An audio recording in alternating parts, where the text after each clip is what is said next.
Kelly, we know you want to stay connected, but who wants to pay those hotel Wi-Fi fees? Well, scammers know you're searching for a free hookup, and we found out you'll pay big if you end up on the wrong one. You check in, close the door, and bolt the lock for safety.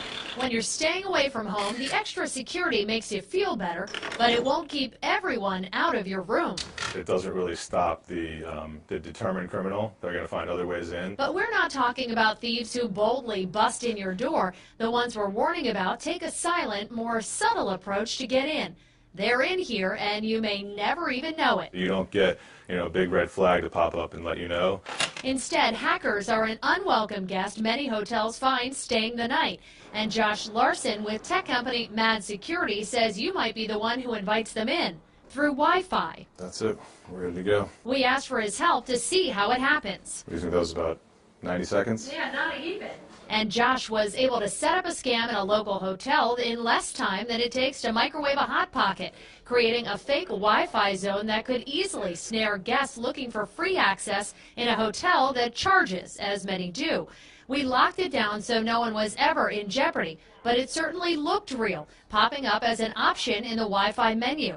Josh created it for our test to show us what happens when hackers do the very same thing, create a bogus zone to carry out what he calls a common and incredibly easy man-in-the-middle attack. I use the term attack loosely because you really aren't doing a whole lot. It's a very passive mechanism.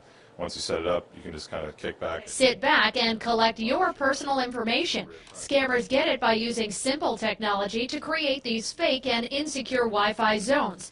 You log on and basically enter their network. Just by clicking on the access, Josh pulled us in. You have no indicator as a guest of the hotel or as a normal consumer that you're connected to a malicious rogue wireless access point. We had no idea. In fact, when we clicked to go on the web, the homepage that popped up was the hotel's legitimate Wi-Fi service. Thinking the free Wi-Fi we tried to use was a fail, we put in our credit card number to get the real thing, and guess what? We're already hooked. Those digits went directly to Josh's screen along with our name, address, and email. The sky's the limit at that point. Once they have your personal information, they can do pretty much anything they want. Including watching to see if you'll hand over anything else, maybe by web banking or checking for your IRS refund. Once you're hooked in this kind of scheme, any personal information you put in a form goes straight to the attacker. And hotels aren't the only place this can happen. From coffee shops to airports, anywhere you're looking for Wi-Fi, scammers will be there, happy to supply. That's the kind of inherent flaw with wireless, wireless internet connections is that susceptibility to man-in-the-middle attacks. So how do you defend yourself? Sorry, but because of the potential for huge attacks, Josh says you might want to skip the Wi-Fi altogether. Instead, go with the hotel's wired connection, which is tougher to hack. If you want Wi-Fi, use your mobile device to get hooked up. And don't try to save a buck by trusting any free zones. Josh says you'll end up paying in the long run. You're probably not going to know any different until the next time you check your bank account.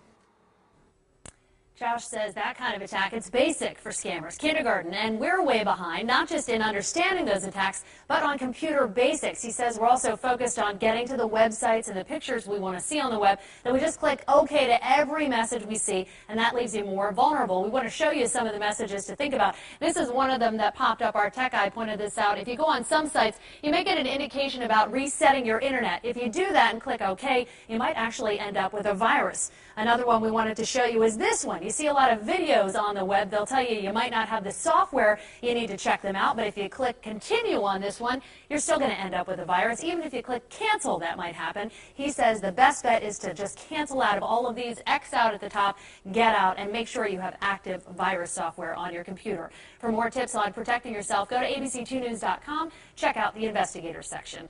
Josie Sturman, ABC 2 News.